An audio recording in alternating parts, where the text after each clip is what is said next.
thinker and has an incredible library of more than 50,000 books and examples from the history of mankind. And he is mainly also a curator of the TED conference, TED Med. That's a place where people regularly meet and discuss important problems of healthcare and medicine. So I'm sure that you will be surprised what he tells us. Very much welcome, and give him a warm welcome, Jay Walker.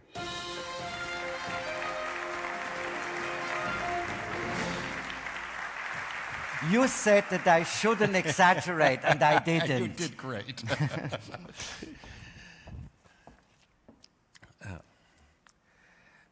Good afternoon, ladies and gentlemen. It's the end of a conference day where we're all looking for the answer to, in many ways, the same question.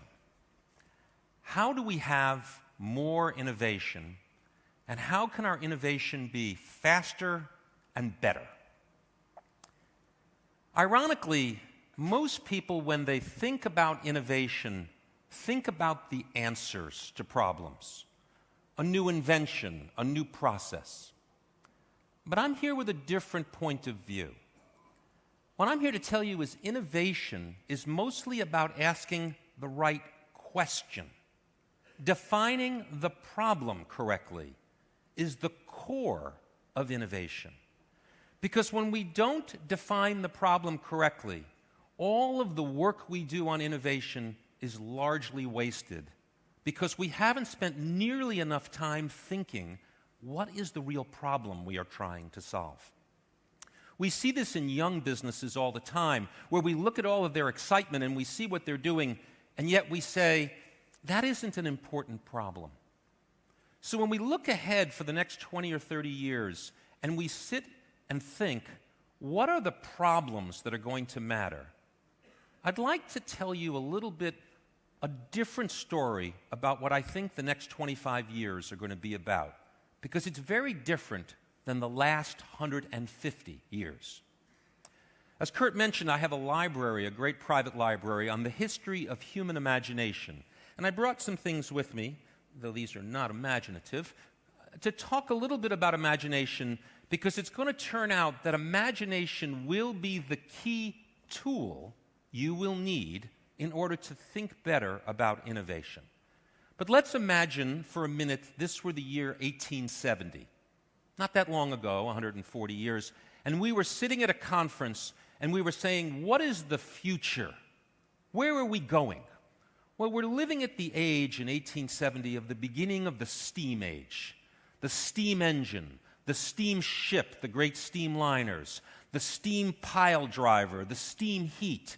It's clear that steam engines are going to run the world. We're sitting in this room and we say the future is steam. Steam everywhere. And after all, we look around and the locomotives are tying together the world, and we're sure that industrialization and nations' powers and military might is going to be directly related to the age of steam. And we pay no attention when in 1900 two small inventions emerge that seem irrelevant. One is the electrical generator, sort of the light bulb, and the electrical network. This seems like a toy, ladies and gentlemen. Nobody pays any attention to electricity when it first emerges. It's a silly little toy. And the other is this thing called the internal combustion engine. Otto Diesel invents this engine that uses petroleum products to generate power. And it's this little engine. It's useless compared to these steam engines, these powerful steamships and these factories filled with steam. That little internal combustion engine. And so if you were sitting here in 1870 or 1900, you would say, pay no attention to these little things. And of course, you'd be wrong. Because the age of energy, which we are just now exiting in many ways, was the age where we figured out how to make things and how to move things. It was the age of make and move. And the energy source of making and moving started with steam, but clearly electricity, and clearly the internal combustion engine and its forebears, the jet engine, etc., completely changed the age of energy, totally changed it. In fact, when we look back at the age of energy, we see that it was really civilization itself was electricity. In fact, the definition of civilization in the modern world is electricity. If we turn off the power, we turn off civilization. Now, what happened with electricity? 5 things changed fundamentally for everybody in the world. The first thing we did away with was, for the vast majority of the world, we eliminated hunger. Using energy we could use with nitrogen fixation, with fertilizers, we could create, and with modern irrigation, crops that were so abundant that for the vast majority of the world we suffer from too much food. For all of human history, hunger and famine were the core of what it meant to be human. They were at the center of everything. Famine with energy is gone. The second thing we eliminate is night. For all of human history, when it was dark, we went inside, we were done. Now, with the light bulb, there is no more dark. Our bodies are no more governed by the rhythm of day and night. We're up all day and we're up half the night. We pay no attention on the impact of what that means to our physical beings because we have banished night. We've banished cold. For most of human history in the northern climates, cold was the enemy. Cold is gone. We're no longer worried about being cold. And if we're at the equator, we're no longer worried about being hot because we've used electricity to make cool. Then we banish distance.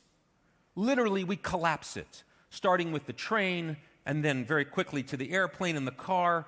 100 miles, 200 miles, 500 miles, 1,000 miles. Yesterday, I was in New York.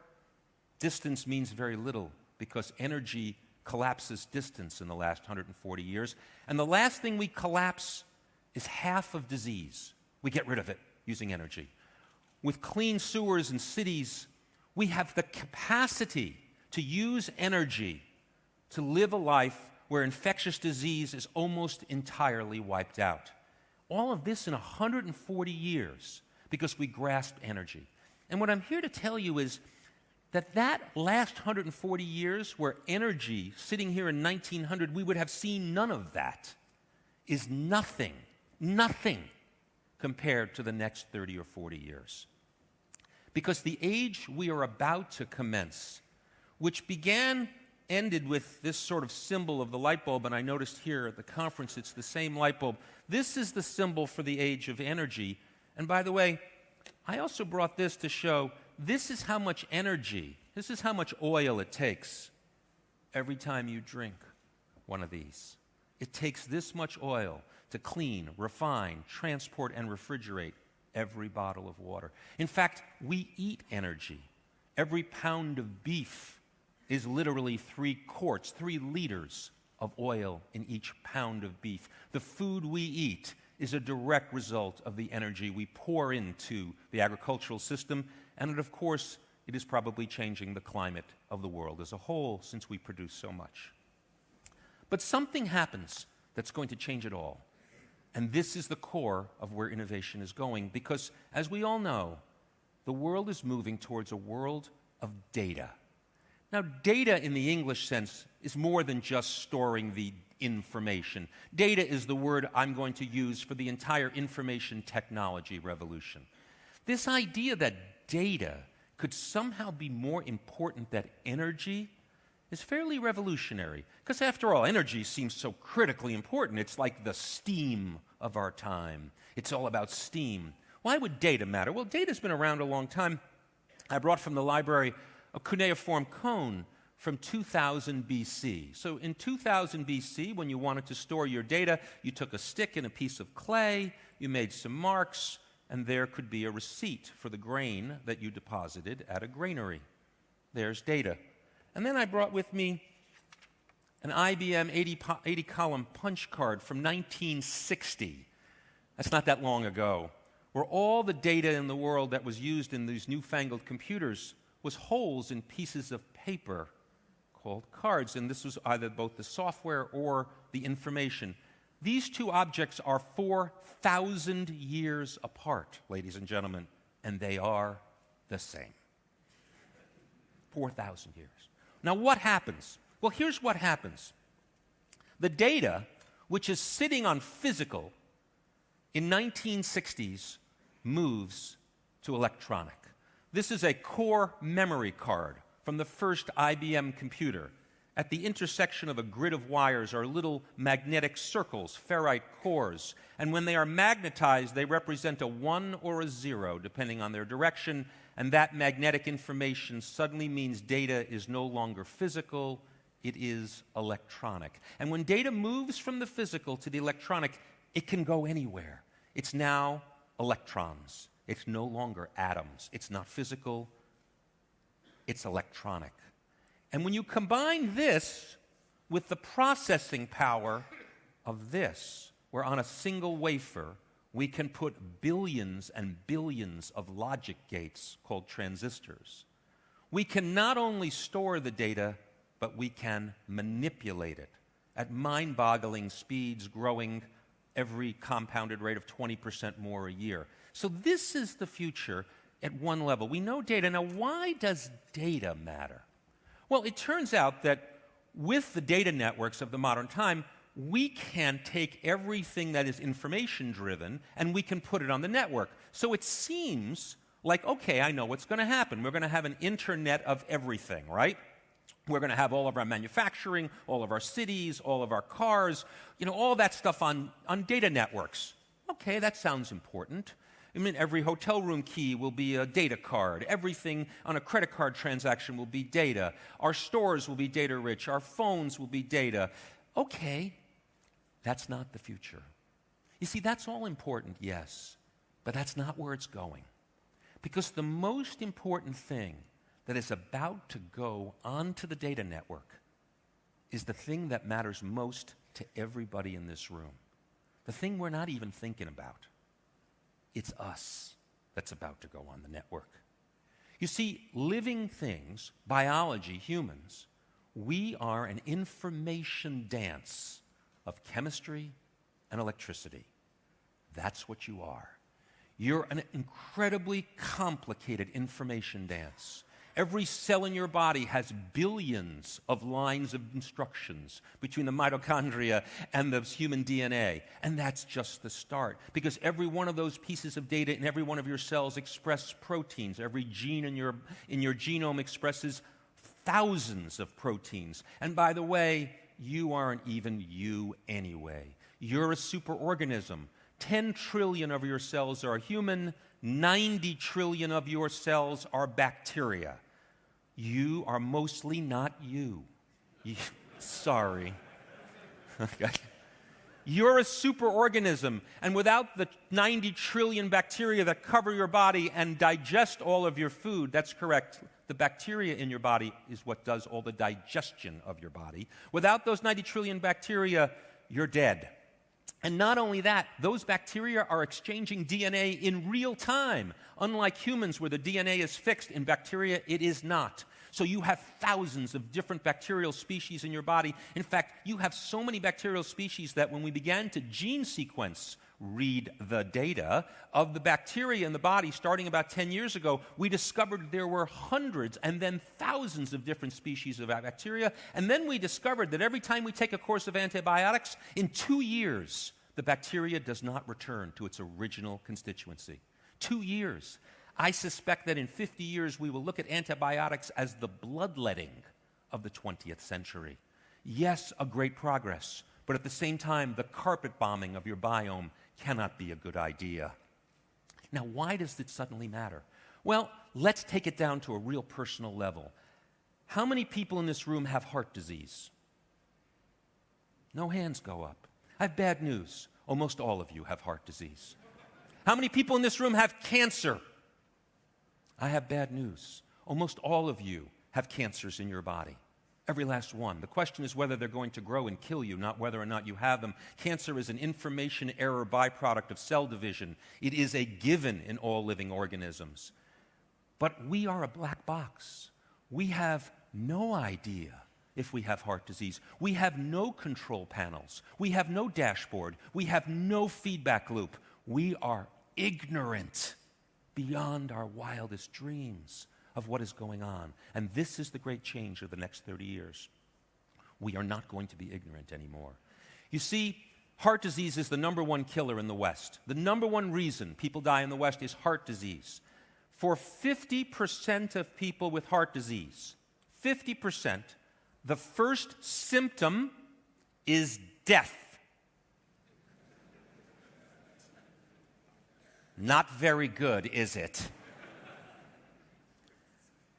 Cancer, we cannot detect cancer using current technologies until it is at least 6 years old.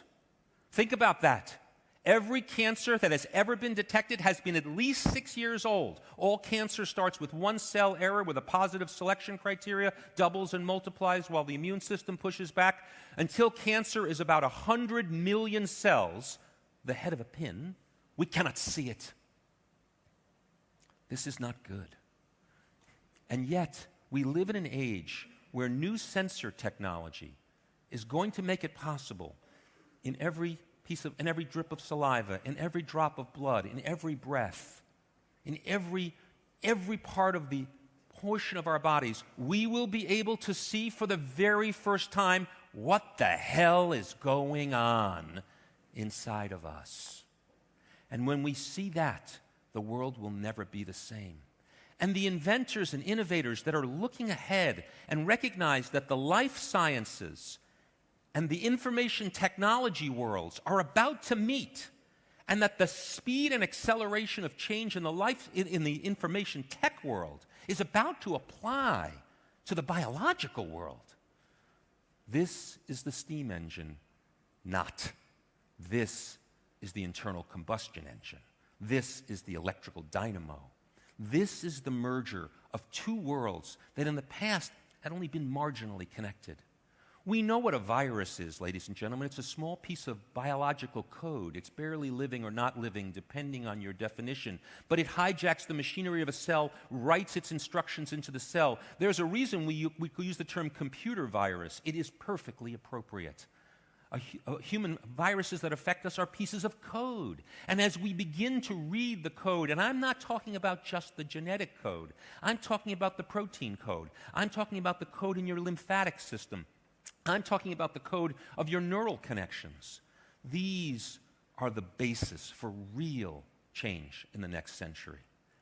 This change is going to be stunning because it's going to be driven by imagination.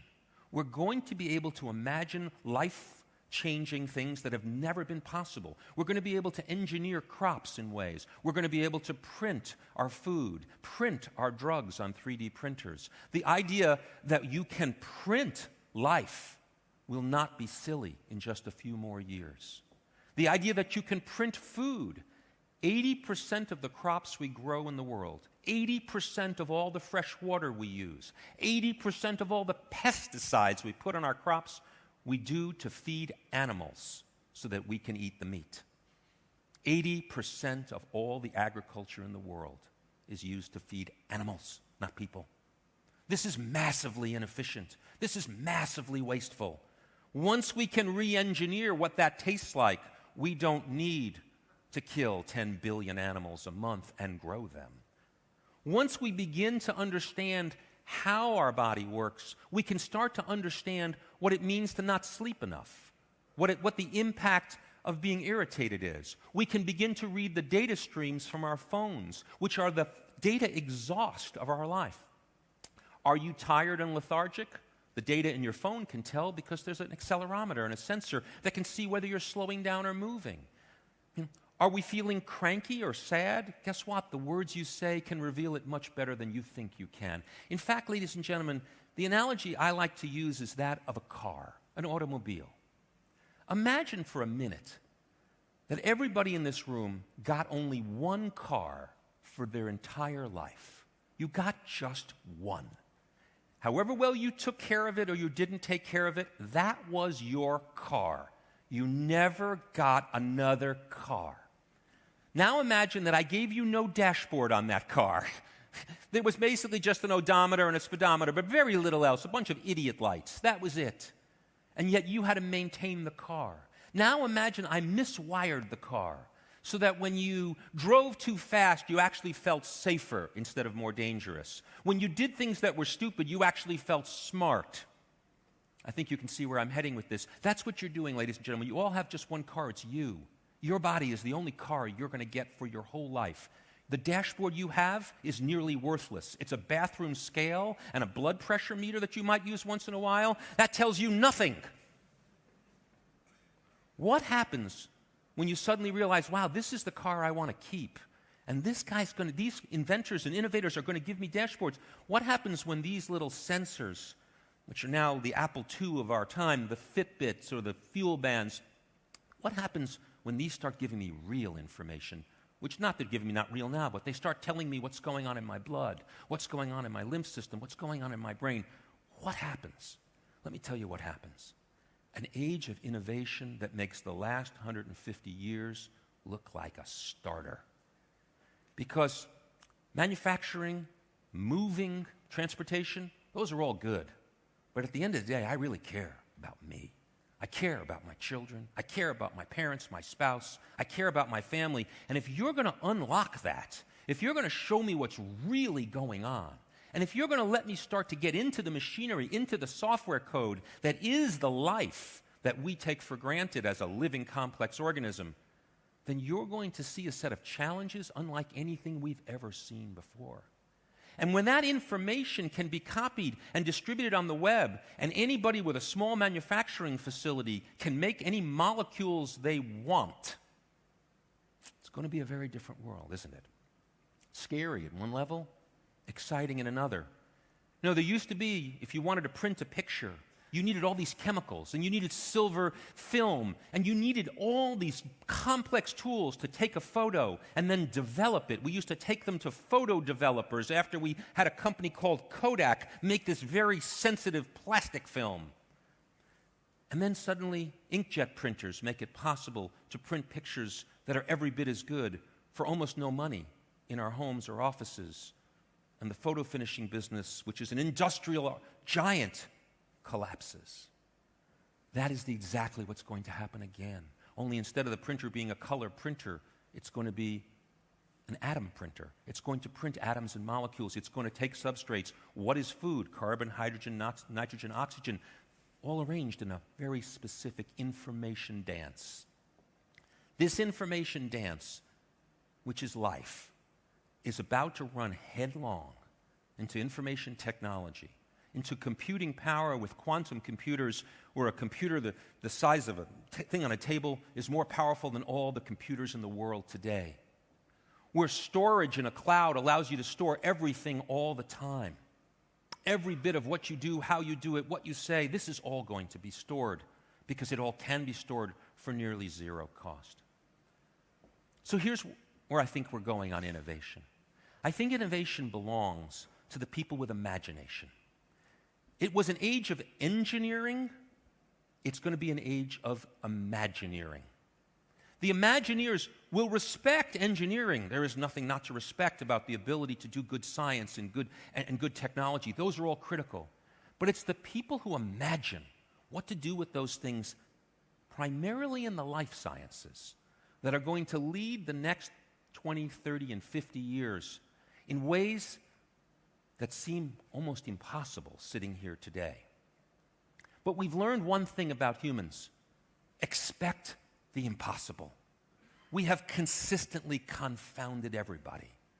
We now have 5 billion people walking around with computers that can be updated in their pockets, every one different based on the software you download. Every day it's different. You can wake up tomorrow and this device could be twice as good as it was yesterday for no cost at all. We live in an age where suddenly this idea that the last black box in the world, the last black box, which is us, will no longer be a black box. And we will have a dashboard that tells us what's going on, that gives us choices, and we will be able to detect the information errors that are cancer, heart disease, Alzheimer's. These are just information errors down at the biological level, and we'll be able to correct them. That doesn't mean we'll be able to restore what has been lost, but it does mean that we will clearly get there much sooner. And so I argue that the most exciting thing about innovation is the fact that we can imagine what we might do with it. And though most of us are not biologists and most of us are not life scientists, I myself am not, I spend a great deal of time at the TED Med conference, the TED Conference for Health and Medicine, talking to people all over the world about this.